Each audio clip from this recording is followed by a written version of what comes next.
Welcome to a new Team CGC 9.8 video. Today I want to talk about the 9.8 comic book market, and I'm really encouraged by some of the prices that we'll go through today. Certainly in the last few months we've documented that 9.8 comics have been cooling off quite a bit, but yeah, some of the prices we'll go through, maybe there's a bit of a bounce and some strength in certain issues, which is definitely encouraging to see for sure.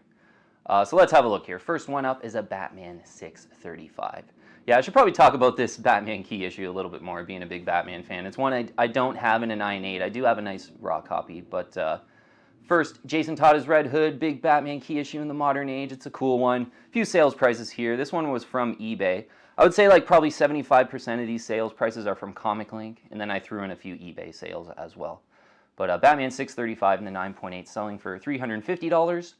$365, and saw another one go for $399. So kind of $350 to $400 is your fair value for this one. Closer to $350 is, I think, a pretty great value. Yeah, this is a cool one, and yeah, closer to $350 I think is worth considering if you're a Batman fan for sure. And, give you an idea, before coronavirus, I remember I was trying to get this one under $200, and I'm pretty sure I was outbid on one. So, that was 2 years ago or so. Now that, they were about $200. Now they're $350, $400. Decent trending book. Cool one if you're a Batman fan to consider. A Batman 635. Okay, next one is one I do have. An Amazing Spider-Man 300 in a CGC 9.8 direct edition. First full appearance of Venom. Yeah, big 9.8. Really tough 9.8. It's got a really low 9.8 ratio, so it's an expensive one. On comiclink, sold for $6,100. Yeah, this is, a book I've been saying you want to keep an eye on the symbiote books right now, because Let There Be Carnage came out. They were a lot hotter about 6 months ago kind of deal. So definitely a better time to buy now than like 6 months to a year ago for most of the symbiote books. But a $6,100 is pretty stiff price, to be honest. Yeah, there were a few that had went for under $5,000, and that sort of made me think, hey, it's getting to be a pretty good value for one of the best 9.8s in the 1980s. But 6,100 is a little more stiff, so we'll certainly keep an eye on this one and see if it starts to trend up again. But, if you're in the market for an Amazing Spider-Man 300 9.8, hopefully you can get it closer to 5,000 still. This one was looking pretty good. Nice centering, good colors, so, maybe near the higher end of the range right now.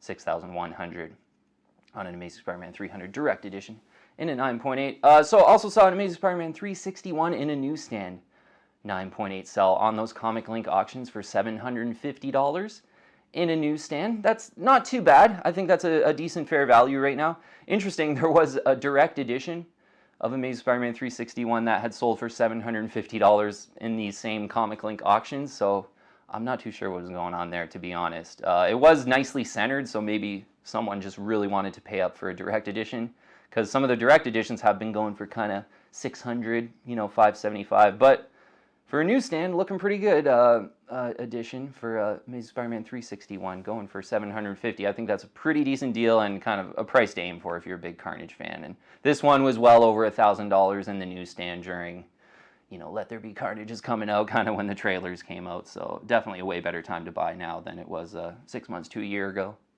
So the next one's just such a cool one that I saw in these comiclink auctions sell. Amazing Spider-Man number 134, the first appearance of Tarantula. I think it's the second appearance of Punisher as well. So 9.8 white pages, Amazing Spider-Man 134, sold for $4,600. This one's got to be a tough one. First appearance of Tarantula. Get a big first appearance of a villain in there. $4,600 actually not seeming too bad if you're into these, real high-grade 9.8s. This one from the 1970s, so they can get so expensive if it's a big key issue from the 70s and the 9.8. Next one was another really cool one that I've never really come across too much, but saw in these comiclink auctions. A Defenders number 28. It's the first full appearance of Starhawk. Really cool cover on this one, too. If I was a Starhawk fan, I would be so tempted on this one. It sold for $2,300. It's got to be a tough one. Again, a 1970s book. There's, probably less than 50 of these in a 9.8. I didn't look on the census this morning, but yeah, if you're a big Starhawk fan, such a great one to enjoy. Maybe closer to 2,000, maybe if you really wanted this one, but one selling for $2,300 in these comiclink auctions. Next one's a really cool one. It's a Fear number 20. This is the first a Morbius the Living Vampire story begins. It's not his first appearance, but yeah, sort of maybe a first solo story, I guess it would be. First appearance being in that Spidey comic.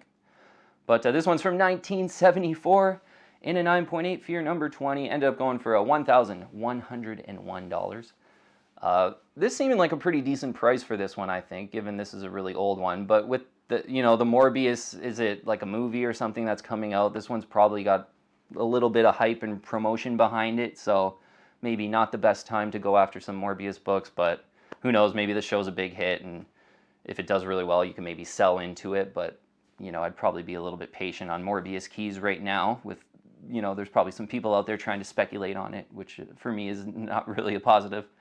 Next one here, a Secret Wars number 8 in a CGC 9.8, big key issue for symbiote fans out there, sold for $835. So this is one that, sort of when the symbiote books really cooled off, you'd see a few in the kind of 600 range. So maybe this is another one where 835, it's bouncing a little bit and showing a little bit of strength, which is nice to see with, most of these 9.8s have pulled back pretty much over the last 6 to 12 months, I would say. So yeah, Secret Wars number 8, 835. Try to aim maybe under 800 if you really wanted a Secret Wars number 8. Origin of the symbiote costume, that one with a pretty awesome cover. Next one's New Mutants 98. First appearance at Deadpool. Yeah, big one. Big key issue. In that comiclink auction it sold, and it was in an old case as well, but white pages, looking pretty centered as well for $1,675. That's pretty much right in the fair value zone for this one. New case, looking really good, nicely centered. 1,800 is about kind of the height of where I'm seeing them sell now. In an old case, maybe you get a bit of a deal around 1,675 or 1,600 or something like that. So, yeah, I think closer to kind of this 1,675 is a great price right now for New Mutants 98 with probably a Deadpool MCU movie coming eventually. There's probably still some upside for that one, certainly. Okay, next one, I do have a Star Wars number 1 in a 9.8. Yeah, it's cool to see this one selling that comiclink auction for $4,700. Not too bad. This is one that it was really hot there when it was kind of when the Mandalorian hit. It was the popularity of Mandalorian plus the COVID crazy market. You put that together. This one, I think a few had sold for like $7,000, $8,000. So this is one that actually is still on the pullback, and there's going to be a lot of Star Wars content coming out in the next year or 2 or 3, Disney owning Star Wars. So I actually think, 4,700, maybe you get it closer to 4,000 here on a bit of a lull in, at some time in 2022. Just keep your eyes open. Yeah, if you're serious about 9.8s, and Star Wars number 1, I think, is one of the best ones to get. And just to give you an idea, before coronavirus, I probably bought this about a year before everything really heated up for $925. Now it's $4,700. Just to give you an idea how far the market's come in the last kind of 3 years or so. Next one I do have, but I didn't bring it out. Quite a few, too many to bring out. But it's an X-Men 121, first full appearance of Alpha Flight. This is one I have and I recommend. As just a great X-Men key issue from this era, the John Byrne, Terry Austin era, sold in a 9.8 for $2,372. That's seeming like a pretty stiff price. A lot of these you kind of see in the off-white to white page. It is a 1979 book. In an off-white to white, you'll probably get under $2,000 for this one, but looking really good in the white pages. They're kind of going for 2,200, 2,372 is pretty fair, and it was looking pretty awesome. Nicely centered and all that. So, yeah, right around 2,000 if you get lucky, up to kind of 2,400 for an Uncanny XMen 121. 9.8 white pages is kind of in that fair value zone if you're looking for that one. Here's one that makes me think that the market is kind of, popping back up and showing a little bit of strength, is Uncanny XMen 266 in a 9.8. First full appearance of Gambit, just a classic 1990s book. Super well collected, this one. Sold for $1,010. So, I did a few videos in the last few weeks here recommending this one because I'm noticing some $700 prices. We documented a few sort of in that 700 to 800 range, and I think one might have went under 700. But that just made me, this was one when, about a year ago. It was like MCU X-Men's coming back, and all the, like, this one shot over to $1,000 certainly. I think at probably about 1,300, 1,400 at its peak. Went down to 700 or so. Now one sold for 1,010. So maybe the books are heating up a little bit, or at least bouncing back from the recent pullback. So that's good to see. But yeah, for an Uncanny X-Men 266 9.8, it is a 1990s book. There's a lot of them in a 9.8. Maybe you aim for under 1,000 still, kind of maybe even under 900 for an Uncanny X-Men 266. But then on this one, I really like to be picky with the centering because it's got Andy Kubert's signature on the side. And I kind of like when you can just see that signature and you see the whole cover and it's not miswrapped towards the back where the front cover is curled around toward the back. That's kind of my annoyance with this issue. So maybe a perfectly centered one is kind of worth about 1,000, but I'd still probably try to aim for under $900 in Uncanny X-Men 266 9.8 white pages.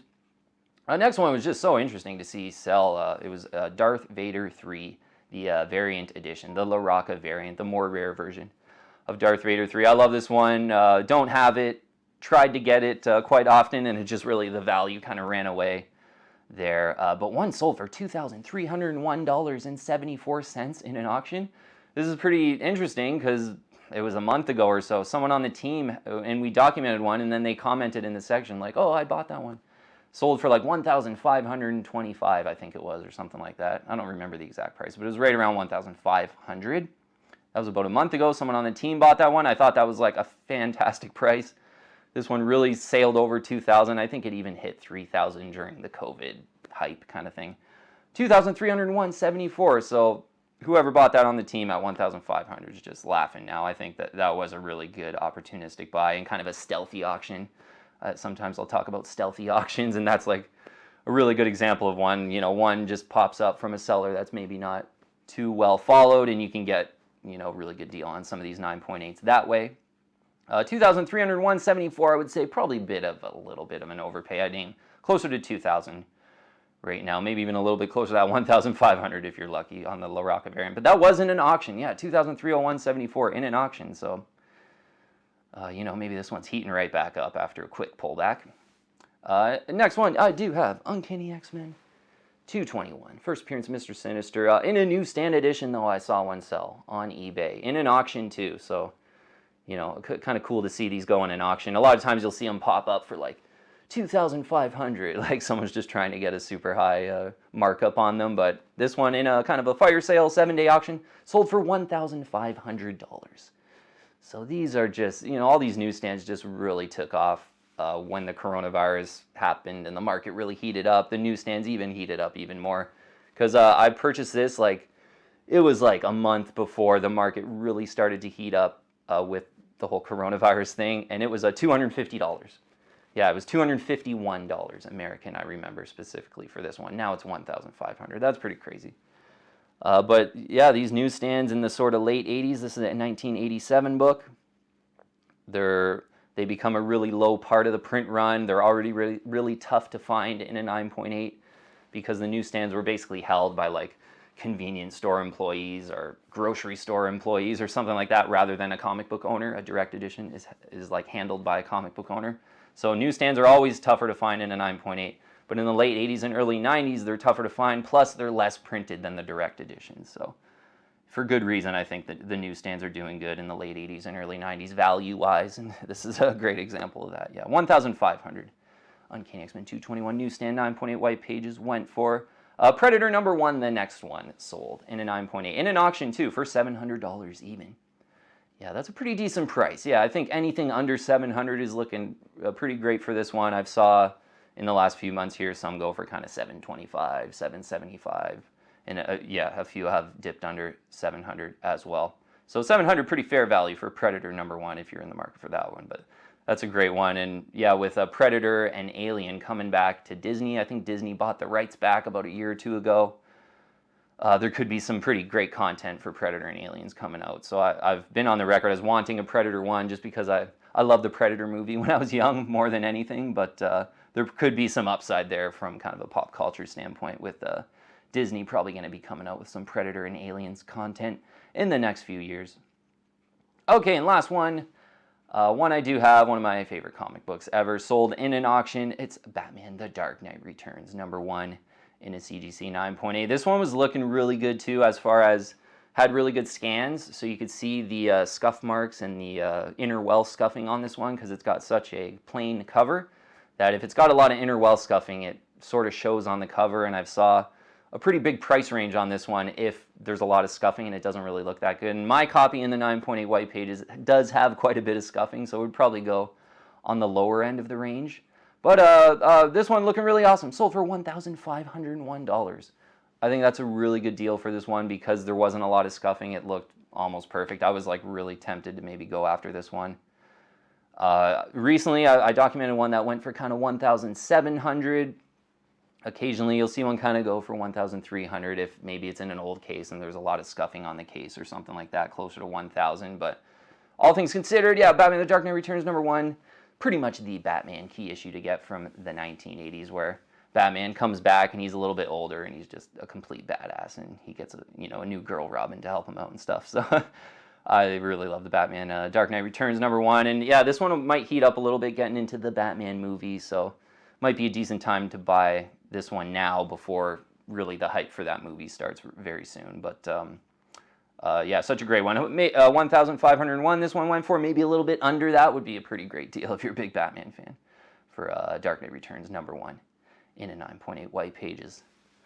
All right, team. Well, that's it. Just good list there. And yeah, I was encouraged to see some strength in some of the prices. Yeah, I think even right now, I know that like the stock market's really selling off right now. So I was kind of interested to see like, are these books really going to plummet in value too? Kind of like how some of the stock market is. But yeah, not really. I think some of these big key issues are showing that they're either hanging in there or they're actually, showing some strength. Based on some of the prices that we've saw in the past three to 6 months with some of these 9.8s cooling down and pulling back. All right, team. Well, hopefully you got some ideas, and always good to just kind of go over the prices and get kind of even keeled with the market and know more 9.8 prices. Always the best thing you can do, I think, if you're trying to buy these 9.8s. All right, team. Thanks so much for watching, though. I'll see you on the next one.